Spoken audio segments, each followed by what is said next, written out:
to the Tallahassee Quarterback Club. If you will all join me with bowing your heads, I'd like to start tonight's program with a moment of silence for Dabo Sweeney's feelings. And of course, over here to our right is our keynote speaker tonight, FSU legend, Shadetree number 55, Marvin Jones. We have some new members here. I'm looking at a few of them. Ray over here is brand new this week, and so is Nick, and so is Jeremy. Thank y'all for signing up. But if you're not a member of the Tallahassee Quarterback Club, you should be, so please go online and sign up. But would you please help welcome tonight's sponsor, who's made tonight possible, Gary Fogelman and Budget Fund. The Quarterback Club, it's a great organization, and they do a lot for all the student athletes here. Privileged to have him with us, and would you please give a great round of applause, standing applause, for Shadetree. Shadetree Marvin Jones.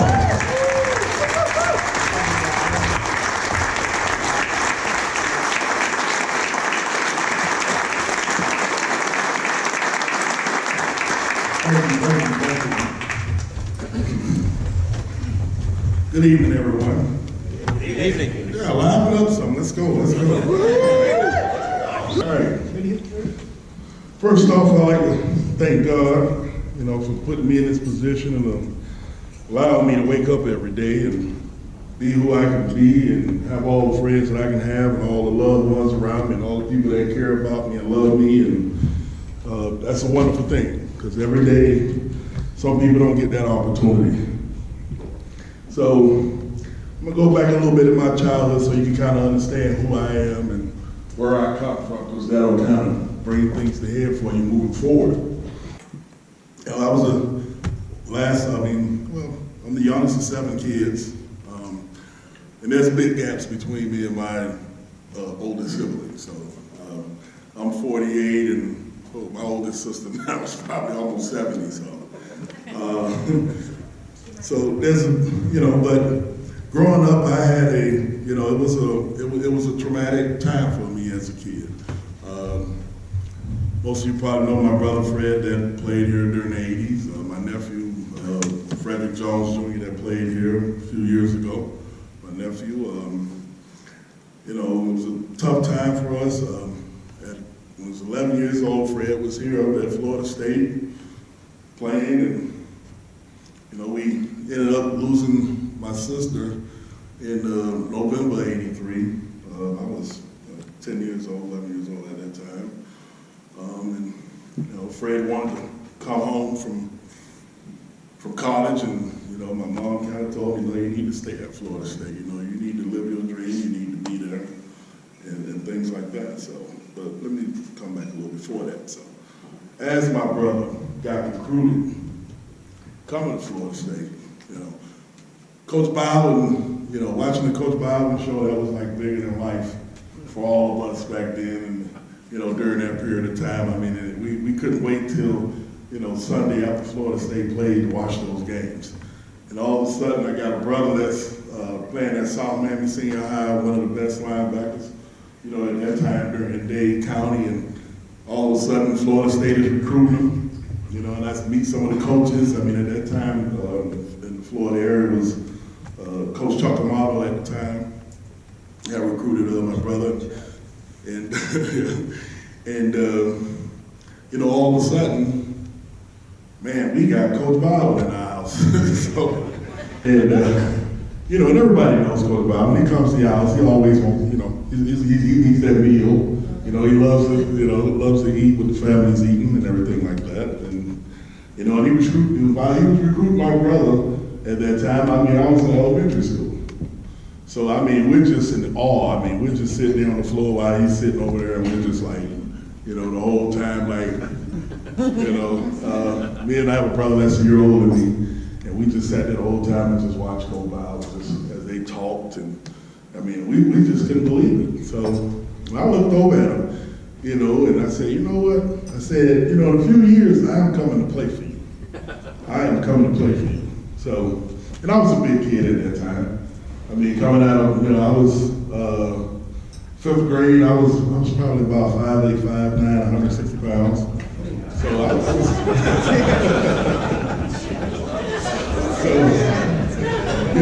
I was a big kid, but let me move a little bit here, just because I just want to tell a little story about who I am and where I come from. So during that period of time, so Fred comes, he goes up to Florida State in '83. We lose our sister in December '83. At that time, and like I said, Fred came. He came. It really hurt him, and where he was really at a point where he wanted to come back home. And my mom encouraged him, because my mom was that type of woman. She was, listen, you're gonna go up there and stay, because at that time, Fred was the first, out of all, besides my oldest sister, to play college and get a scholarship. We didn't have money to pay for that stuff, so he had to take advantage of the opportunity. So that's November '83. Then February '84 comes. My mother passes away. But let me skip back. My grandfather passed the month before my sister. So November, my grandfather passed, my sister passed in December, my mother passed on Valentine's of '84. So that was a very tough time for our family. But it changed a lot of the dynamics for me, because I know how my mother was. My mother was always the one for us to strive to be the best. Now, I know some of you guys in here in high school, and kind of what my message really is for a lot of y'all, is that I could have used any excuse not to be successful. I could have used all of that tragedy and all those things that happened to me as a kid to say why my life couldn't be successful, or use those as roadblocks, and use those as excuses to do a lot of things. But I turned all of that into some positive energy, because everything I did was based upon, if my mother would have wanted me to do this, or how she felt about this, and that's kind of what guided me. Not alone except my dad was there. My dad was the smartest guy that, only had a 6th grade education at the time, because, when he grew up, he had to work, took care of his family, but he, as a man, stepped in.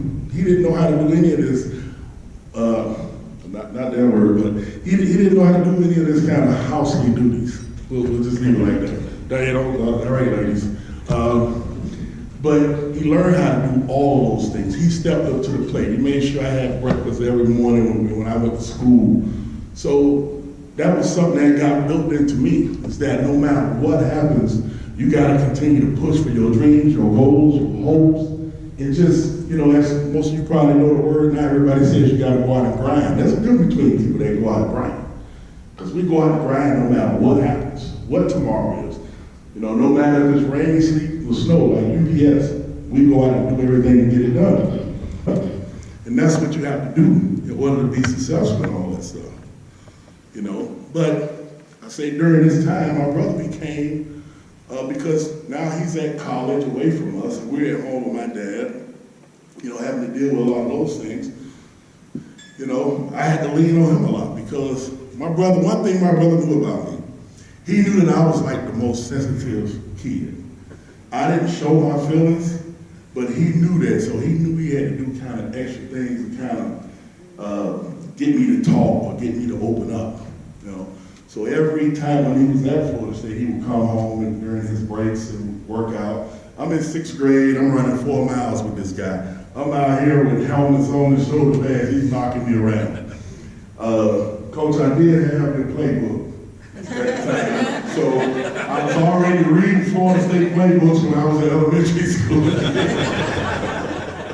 So it kind of prepared me. So, I used all that stuff in a positive way.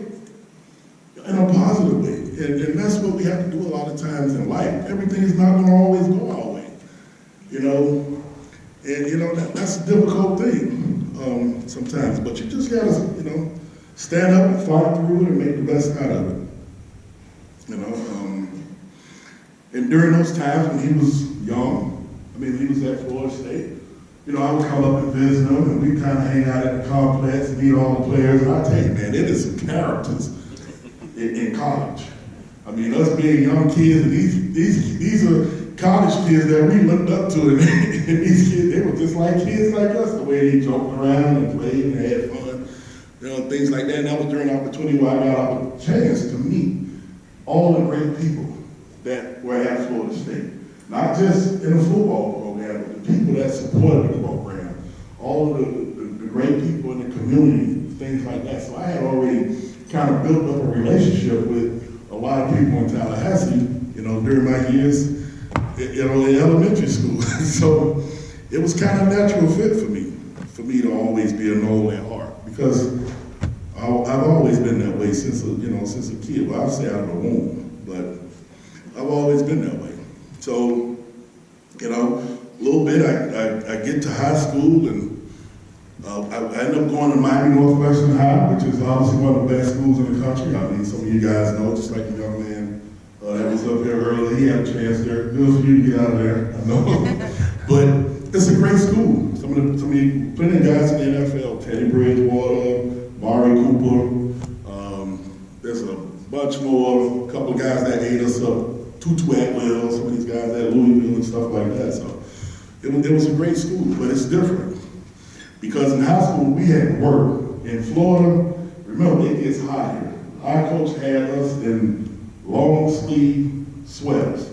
Our jersey was long sleeve white sweaters that wasn't breathable. And we had a field that was dusty, so we had to go out and sprinkle the field down with water so we didn't choke during practice. And I ended up having, my coach was one of the toughest. And that's what made us who we were. I had to tell coach, and it's like, hey, when it's holidays, we all want holidays off. Who doesn't want a holiday off? I went to my coach, I said, you know what, coach? I say, tomorrow's Labor Day, we got to practice. He said, well, since it's Labor Day tomorrow, therefore we shall labor. Yes, be here at 9 o'clock.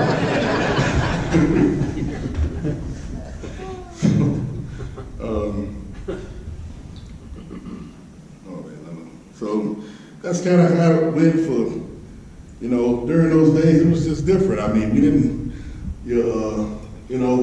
we just had to just continue to fight through. And it's like I went through, my life has been a journey through a lot of the tough times, a lot of the, my high school through teams, and that, we didn't have much, but I would say my experience here was awesome. I mean, and Mickey Andrews here is undoubtedly probably great. I mean, is the greatest coach I ever had, because he has these fine characteristics: mean, bossy, persuasive, my way or the highway, But here's the deal. The flip side of that is, when you have somebody that is hard on you the way he is, but deep down he's pushing you because he cares about you and he wants you to be the best, that is what turns the whole situation around as far as how players play. Now, today, it's a little different, so we're not getting into that, but playing for him is what made players like me the type of player I was. I wasn't going to get a day off. When I went to practice, there was no going to be a day where Marvin Jones could stand on the sideline or hide. No, you were in the forefront. Every day you knew what you were going to have to do. And Florida State was tough. It was a tough school. I can promise you there were days where, man, I was like, man, what the hell am I doing here? I mean, it was just that tough. But understand, we were always in the top 5, top 4 every year. And that's because of that standard. It's no different. If you brought a recruit on a trip to Florida State, you know what I'm going to tell them? Look, if you ain't coming here to bust your tail, if you ain't afraid of being cussed out, not in a bad way, but you ain't afraid, if you're afraid of the thing, this ain't the place for you. Florida State wasn't the place for you during that time. You know, it's like I tell people all the time, I look back on those days, I'm going like, how the hell did I make it through there? I mean, that's 120-degree days in the shade. And we're out there practicing 3 hours, 3.5 hours, I think it was 3.5 hours during that time, sometimes 4 hours. You know, it depends, but that was all up to you as a player. Because if you went out there and played around, guess what was gonna happen? You could be 2 hours in practice, Coach Bowden. All right, start practice over again, tell me, move camera back. You know, but we all understood that. But the thing was, we didn't look at it as, we looked at it as players. We needed to practice better. We need to do better. We need to pick it up. We didn't look at it as coaches as punishment because of the type of level of standard what was established here. I mean, we had greatness. I mean, I was here 90 to 92. We had greatness during that time. That was great. We didn't, you know, for 2 years, I may have played half the games. I think probably, right? I probably played half the games. Our games were over by halftime. If Coach Andrews said, and the thing was with him, it was crazy because we always had these goals. He set up these goals. How many points we allow, how many yards, how many passing yards we were going to allow and everything. And we met those goals. And he'll say, okay, well, he'll say something along the lines of, all right, guys, we got the goals, but, we had 30 gas and now we got 20. But that was always a challenge. Everything we did here on our defensive side of the ball was for competition. It was competitive. Our practices were like games. When we got the goal line or we lined up, it was about competition. We loved those guys across from the ball, but I'm telling you, we were gonna wreck them. They already knew when you call goal line, it's on. Because you know what? I'm about 3 yards off the ball, and I'm going right over the top. I'm diving over 4 or 5 yards. And I'm going to hit the fullback in the backfield or the running back just as he's getting the ball. I love that. And we had guys that were competitive like that. I mean, most of you guys probably know William Floyd. Man, William had battles. I mean, we had game day battles in practice. And it kept me on my toes because if I got him at the beginning of practice, I couldn't slip up for the next 3 hours because he was going to get me. And that's just the way we practice. And I think that's what made this school, what it was. When you're talking about standards, and it wasn't only the standards, during practice, but it was how we approached it. I mean, I don't think we ever had times where guys were late to practice or any of that kind of stuff. We didn't have that kind of stuff. Because you know what? You felt accountable. You had to be held accountable for those kind of things. And you was going to get punished. And you didn't want Coach Bowden to get you on he had these little things called on your belly, on your backs. Now the difference is when Coach Bowden punishes you, then Mickey punishes you. At least you know Mickey's got a number in his head of how many you're going to do. When Coach Bowden punishes you, he don't have a number. He's just sitting there blowing the whistle. And you don't know whether that may be 30 minutes, it may be an hour. And I think we did those things one time during my tenure here. It's because I'm just telling you, Coach, but you don't want to, like they say, you don't want to piss off the old man. Everybody's got to pay. Coaches got to eat late, players eating late, so it was a great time, And I know most of you probably want to know this, so I'm just going to tell it. I get the nickname Shadetree. I already know that was coming. Well, that had more to do with my brother, so. Because before I got it, like I said about that standard, my brother said, listen, when you go up there, I want you got to be first at everything. If you in the line, you jump up to the front of the line. You be the first at everything. Because once you get a certain type of reputation as a lazy player or this and that, it sticks with you as a player. And that's not the type of reputation you want to have as a player. be the first in everything you do. So we had the gases at the time. Coach Andrews is big on these gases. I'm gonna tell you something. I'm gonna tell you a quick one. So, and I'm gonna get back to the story. So we're in practice, and I make a tackle. It's probably the last 20, 30 minutes of practice left. I make a tackle, and I split my hand open on somebody's helmet. So I had to get my hand stitched up. So I go to the doctor's office, and I'm sitting there, and I get my stitches and everything. The phone rings, and the doc hangs up. And I say, "That was Mickey, wasn't it?" He said, "Yeah." He said, "You better get your ass back here before you finish your gases."